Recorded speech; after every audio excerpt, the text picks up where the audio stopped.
In this video, we're going to be looking at flue gas desulphurisation.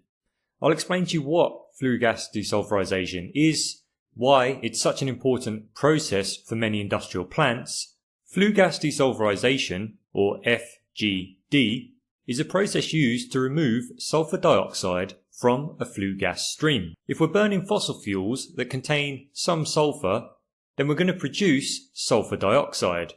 Unfortunately, sulphur dioxide, when it mixes with water, makes the water quite acidic. This type of tower, which is a wet limestone absorber tower, is the most popular type of tower that's used today for flue gas desulphurisation. It can also be used at a wide range of temperatures, and it can be used to remove sulphur dioxide from fuels that may contain up to 4% sulphur.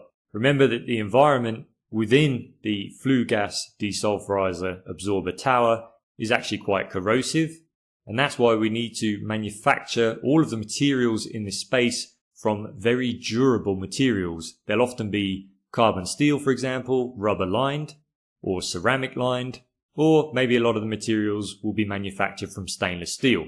We're going to have a demister, also called a mist eliminator, and that is this entire piece, and it is chevron shaped.